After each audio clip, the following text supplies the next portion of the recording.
शराब घोटाला को अंजाम देने और रिश्वत की रकम को ठिकाने लगाने के लिए अरविंद केजरीवाल ने जितनी भी होशियारी बरती हो, सबूत को जिस हद तक मिटाया हो, लेकिन ईडी ने उसके खिलाफ ढेरों सबूत खोज निकाले, जिनको देख अरविंद केजरीवाल के वकील अभिषेक मनु सिंघवी भी परेशान हो गए। ईडी एक के बाद एक कोर्ट में बड़े धमाके कर रही है। शराब घोटाला से जुड़े मनी लॉन्ड्रिंग केस में अरविंद केजरीवाल को आरोपी बनाते हुए प्रवर्तन निदेशालय ने गिरफ्तार किया। सीएम अरविंद केजरीवाल ने अपनी गिरफ्तारी को सुप्रीम कोर्ट में चुनौती दी। इस याचिका पर फिलहाल सुनवाई हो रही है। केंद्रीय जांच एजेंसी की ओर से सॉलिसिटर जनरल तुषार मेहता और अरविंद केजरीवाल की ओर से सीनियर वकील अभिषेक मनु सिंघवी दलील रख रहे हैं। हाई प्रोफाइल मामले की सुनवाई के दौरान तुषार मेहता ने ऐसा खुलासा किया कि अभिषेक मनु सिंघवी विफर गए। सिंघवी ने कहा कि ये दावा सिर्फ केजरीवाल के केस पर प्रतिकूल प्रभाव डालने के लिए किया जा रहा है। हालांकि तुषार मेहता ने सिंघवी के हर सवाल का करारा जवाब दिया। सुप्रीम कोर्ट में सुनवाई के दौरान एसजी तुषार मेहता ने जस्टिस संजीव खन्ना और जस्टिस दीपंकर दत्ता की पीठ को नए तथ्य के बारे में जानकारी दी। उन्होंने बताया कि जांच के दौरान हवाला ऑपरेटर्स और सीएम अरविंद केजरीवाल के बीच हुई बातचीत के ब्यौरे के बारे में पता चला है। ईडी ने दावा किया कि उसके पास चैट का रिकॉर्ड है, लेकिन कोर्ट अभी इस स्टेज पर उसकी विश्वसनीयता को न परखे। ईडी ने कोर्ट में दावा किया कि अरविंद केजरीवाल ने अपने इलेक्ट्रॉनिक डिवाइस का पासवर्ड बताने से इनकार कर दिया और इसके बाद हवाला ऑपरेटर्स के डिवाइस से चैट रिकॉर्ड हासिल की गई। हालांकि इस चैट का ब्यौरा सार्वजनिक नहीं किया गया। ईडी के नए दावे पर केजरीवाल के वकील अभिषेक मनु सिंघवी ने कड़ा ऐतराज जताया। उन्होंने जांच एजेंसी पर इस तथ्य को छिपाने का आरोप लगाया। सिंघवी ने आगे दलील दी कि ये दावा सिर्फ केजरीवाल के केस पर प्रतिकूल प्रभाव डालने के लिए किया जा रहा है। तुषार मेहता ने सिंघवी के आरोपों का करारा और तथ्यपूर्ण जवाब दिया। उन्होंने कोर्ट को बताया कि हवाला ऑपरेटर्स को हाल ही में गिरफ्तार किया गया है। इसके बाद उन्हें डिवाइस से चैट रिकॉर्ड हासिल किया गया। ईडी ने कोर्ट से साथ ही आग्रह किया जांच के इस स्टेज पर चैट की विश्वसनीयता पर फिलहाल गौर न फरमाया जाए। जस्टिस खन्ना और जस्टिस दत्ता की पीठ ने केंद्रीय जांच एजेंसी को जरूरी निर्देश भी दिए हैं। कोर्ट ने जांच एजेंसी को कहा कि वो एक चार्ट बनाकर पेश करे जिसमें दिल्ली के पूर्व मुख्यमंत्री मनीष सिसोदिया की गिरफ्तारी के बाद से अभी तक एकत्र सबूतों का जिक्र हो। ईडी इन साक्ष्यों के आधार पर अरविंद केजरीवाल की गिरफ्तारी को जस्टिफाई करे। दूसरी तरफ सुप्रीम कोर्ट ने अरविंद केजरीवाल को जमानत के लिए ट्रायल कोर्ट में अर्जी दाखिल करने की इजाजत दे दी। अब जमानत के लिए अरविंद केजरीवाल जैसे ही निचली अदालत पहुंचेंगे, ईडी उनके खिलाफ जुटाए गए सबूतों का पिटारा खोलकर सामने रख देगी।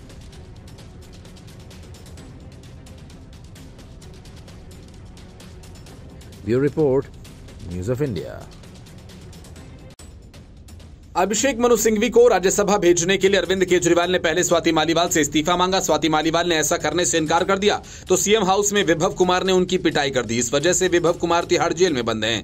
लेकिन केजरीवाल ने इसके लिए प्लान बी और प्लान सी भी बना रखा है। वे सिर्फ स्वाति मालीवाल ही नहीं बल्कि हरभजन सिंह और राघव चड्ढा के इस्तीफे की भी उम्मीद लगाए बैठे हैं। सूत्रों का कहना है कि स्वाति मालीवाल को जो ऑफर भेजा गया था वो ये था कि मालीवाल इस्तीफा दे दें।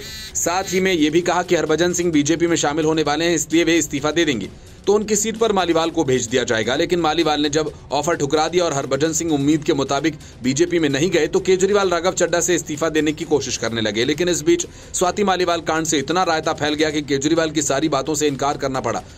केजरीवाल ने कहा, मैंने तो सर्दियों में ही अभिषेक मनु सिंघवी को सीट का ऑफर दिया था, लेकिन उन्होंने इनकार कर दिया। केजरीवाल की बातों का समर्थन करते हुए अभिषेक मनु सिंघवी भी सामने आए और कहा कि मुझे एक नहीं 2 सीएम ने राज्यसभा का ऑफर दिया, पर मैं कांग्रेस छोड़ना नहीं चाहता। केजरीवाल के दावे के साथ सवाल उठता है कि अगर ऐसा नहीं था तो खैर, स्वाति मालीवाल के साथ विभव कुमार ने मारपीट क्यों की? आखिर वो कौन सी दूसरी वजह थी जिसके कारण स्वाति मालीवाल से केजरीवाल के संबंध बिगड़े? मामला मारपीट तक जा पहुंचा और इस सवाल का ना तो केजरीवाल और ना ही आम आदमी पार्टी पर अब तक कोई जवाब सामने आया।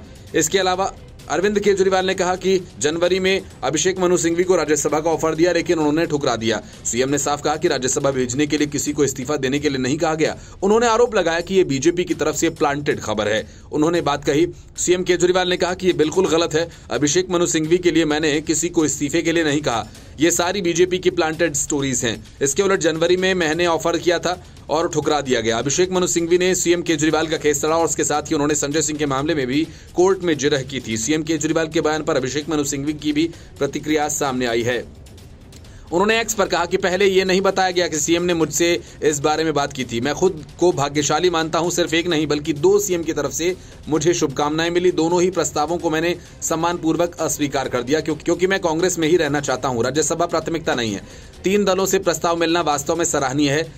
सुप्रीम कोर्ट ने 10 मई को दिल्ली के सीएम अरविंद केजरीवाल को अंतरिम जमानत दी थी। उन्हें 2 जून को सरेंडर करना होगा। दिल्ली, पंजाब और हरियाणा में लोकसभा चुनाव से पहले सीएम केजरीवाल को अंतरिम जमानत मिलना आम आदमी पार्टी के लिए किसी सौगात से कम नहीं था। इसके पीछे अभिषेक मनु सिंघवी ने भी अपनी भूमिका निभाई। सुप्रीम कोर्ट में सीएम केजरीवाल का पक्ष सिंघवी ही रख रहे थे। जब सीएम केजरीवाल अंतरिम जमानत पर जेल से बाहर आए तब सिंघवी ने उनसे मुलाकात भी की थी।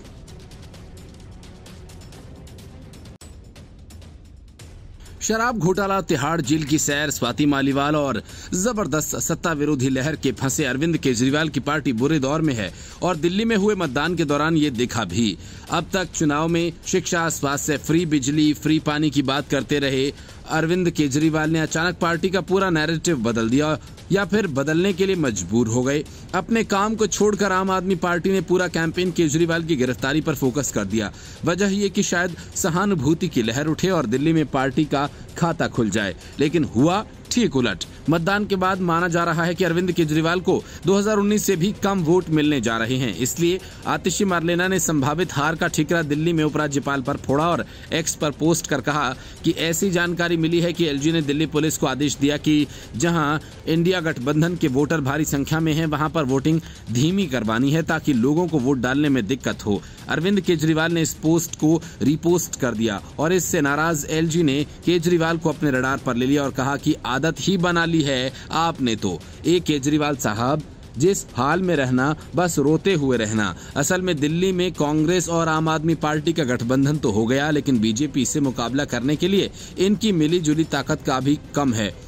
केजरीवाल को सहानुभूति वोट की उम्मीद है तो कांग्रेस को केजरीवाल की लोकप्रियता का सहारा। लेकिन केजरीवाल के दामन पर इतने दाग लगे हैं कि उन्हें सहानुभूति के वोट तो क्या, अपने पूरे वोट तक नहीं मिल पा रहे। अगर माना जाए तो अरविंद केजरीवाल और कांग्रेस को अतिरिक्त वोट मिले या स्विंग वोटर्स उनके पक्ष में मतदान किया होगा तो भी इस गठबंधन को बीजेपी को हराने के लिए कम से कम 12% के स्विंग की जरूरत होगी, जो लगभग नामुमकिन है।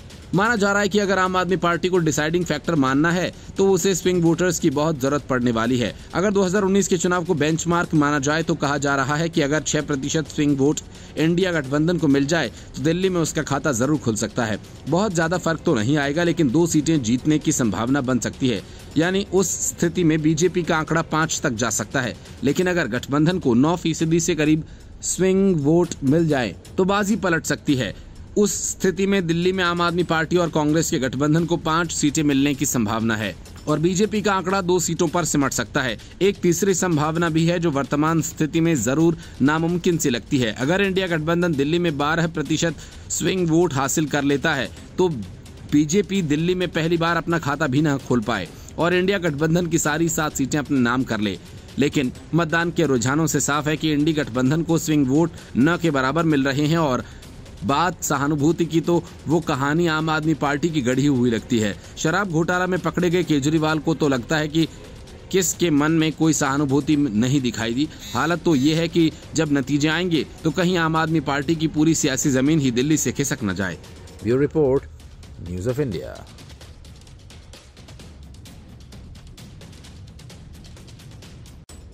संदीप दीक्षित कांग्रेस के ऐसे नेता हैं जिन्हें आम आदमी पार्टी के साथ गठबंधन सख्त नापसंद है और इतना ही नहीं, वे अरविंद केजरीवाल के कड़े आलोचक भी हैं। इसी वजह से ठीक मतदान के दिन भी उन्होंने केजरीवाल को अपने निशाने पर लिया और एक तरह से कह डाला कि रोने गाने के मौके अभी खूब मिलेंगे, इसलिए फिलहाल शांत रहें। संदीप दीक्षित ने मतदान करने के बाद उन्हें बिना नाम लिए ऐसा कुछ कह दिया जिससे आम आदमी पार्टी को लेकर उनके मन की खटास सामने आ गई। दीक्षित ने कहा कि पहले दिल्ली के लोग विकास के लिए वोट डालते थे, लेकिन अब लालच के लिए वोट करते हैं। इसके साथ ही उन्होंने आम आदमी पार्टी द्वारा दिल्ली के उपराज्यपाल पर धीमी वोटिंग कराने संबंधी लगाए गए आरोपों पर भी उनका बचाव किया और कहा कि वोटिंग धीमी या तेज होना चुनाव की रणनीति पर निर्भर करता है। मतदान के बाद दिल्ली की बदलती तासीर के बारे में संदीप दीक्षित ने कहा कि तासीर तो हमेशा बदलती रहती है। दिल्ली में कभी किसी तीसरी पार्टी के लिए कोई गुंजाइश नहीं थी, लेकिन आज दिल्ली में वो भी है। दिल्ली में हमेशा कांग्रेस और भाजपा के बीच खींचतान बनी रहती थी, लेकिन वो तासीर भी बदली और तीसरी पार्टी आ गई। दिल्ली के वोटर की प्रोफाइल भी बदल गई। दिल्ली हमेशा विकास पर वोट करती थी, कभी लालच पर वोट नहीं करती थी, लेकिन अब दिल्ली लालच पर वोट करती है, विकास पर वोट नहीं करती। तो तासीरें तो हमेशा बदलती रहती हैं, इनमें कोई नई बात नहीं। वहीं एक अन्य एजेंसी से बात करते हुए संदीप ने मतदान के तेज या धीमा होने की वजह भी बताई। उन्होंने कहा कि ये चुनाव की रणनीति होती है। आपके जो पोलिंग एजेंट होते हैं उन पर बहुत कुछ निर्भर करता है। अगर आपके पोलिंग एजेंट मुस्तैदी से बैठेंगे तो तेजी से वोटिंग होगी। इसमें किसी और पर उंगली उठाने का कोई मतलब नहीं। ये चुनाव की रणनीति की बातें हैं। आगे उन्होंने कहा कि जैसे मैं अभी एक बूथ पर गया था, वहां भाजपा का जो पोलिंग एजेंट था वो सरकारी एजेंट्स के साथ बैठा हुआ था, जिससे मतदान धीमा हो रहा था। हमने उसको अलग करवाया। इसके बाद सरकारी ने अलग काम शुरू कर दिया। पार्टी की पोलिंग एजेंट्स अलग हो गए, अपने आप मतदान तेज हो गया। इसलिए मैं मानूंगा कि एलजी साहब ने जो कहा वो सही है। इसे लेकर कोई शिकायत न करे। बात यह है कि हमारे जो पोलिंग एजेंट्स होते हैं बाहर उनके रिलीवर होते हैं।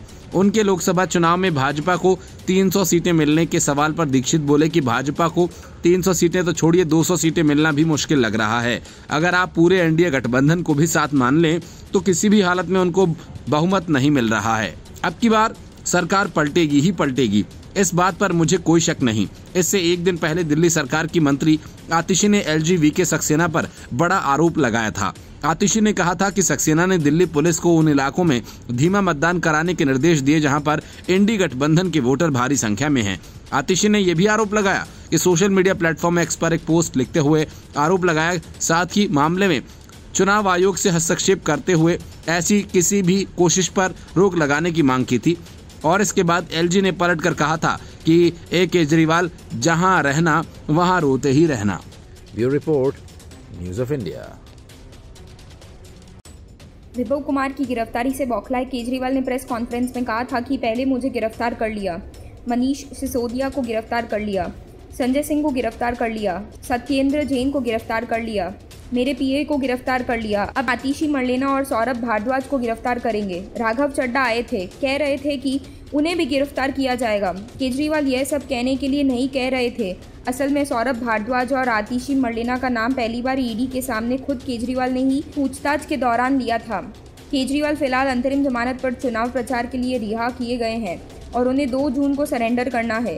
केजरीवाल तो तिहाड़ वापस चले जाएंगे, लेकिन आतिशी मरलेना और सौरभ भारद्वाज के लिए तो उन्होंने बड़ी मुसीबत खड़ी कर दी है। ईडी ने यह बात कोर्ट को भी बताया कि केजरीवाल ने पूछताछ के दौरान अपने 2 मंत्रियों सौरभ भारद्वाज और आतिशी का नाम लिया था। ईडी का दावा है कि केजरीवाल ने उन्हें पूछताछ में बताया है कि विजय नायर उन्हें नहीं बल्कि आतिशी और सौरभ भारद्वाज को रिपोर्ट करता था।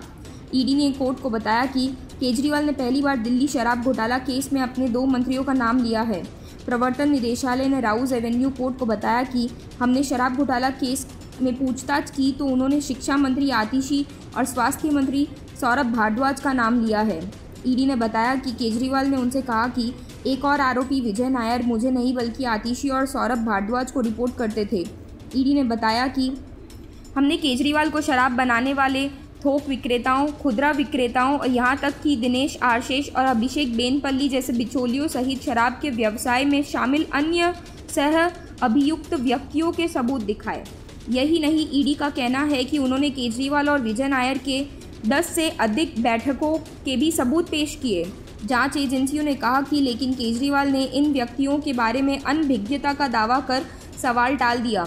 ईडी ने यह भी बताया कि सबूत में हवाला की मदद से लगभग 45 करोड़ रुपए ट्रांसफर होने के साक्ष्य दिखाए गए। इसकी पुष्टि के लिए सीडीआर स्थानों, कॉल रिकॉर्ड, गोवा में हवाला फर्म के जब्त किए गए आईटी डेटा, आंशिक नकद और आंशिक बिल में किए जा रहे भुगतान के प्रमाण और व्हाट्सएप की मदद से ली गई है।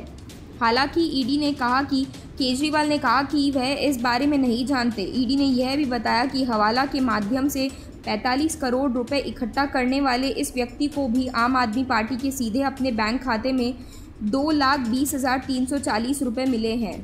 सभी सबूत दिखाने के बाद भी केजरीवाल इससे अनजान बने रहे। विजय नायर आम आदमी पार्टी के संपर्क प्रभारी रह चुके हैं। इसके अलावा एंटरटेनमेंट जगत में भी बड़ा नाम है। वह ओनली मच लाउडर के भी संस्थापक रह चुके हैं। यह एक एंटरटेनमेंट और इवेंट मीडिया कंपनी है। वह इसके सीईओ और डायरेक्टर भी रह चुके हैं। विजय नायर के बारे में ईडी पहले ही कह चुकी है कि वह दिल्ली सरकार के कैबिनेट मिनिस्टर के आवास में बैठकर आबकारी नीति बना रहा था।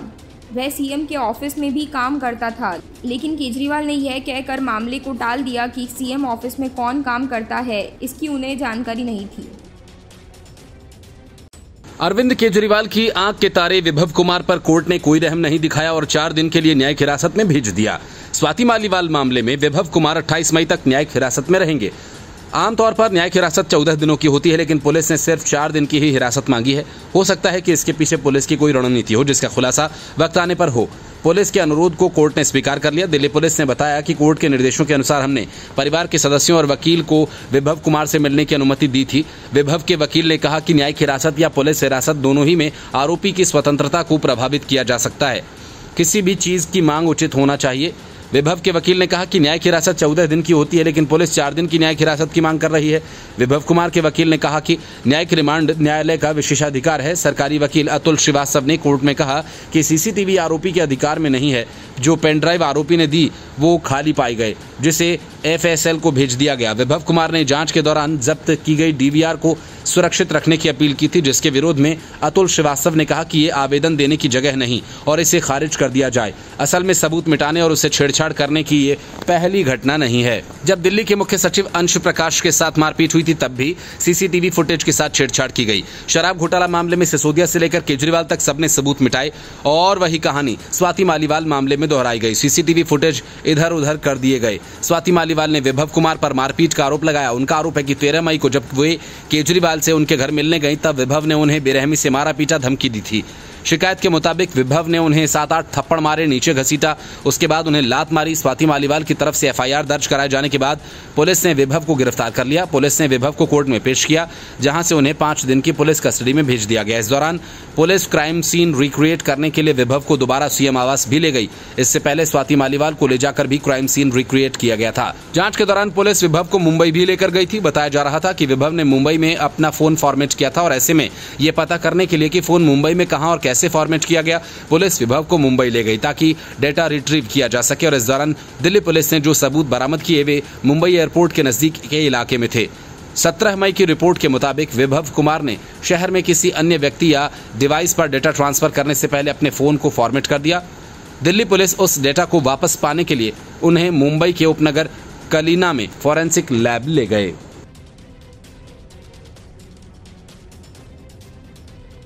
Bureau Report, News of India.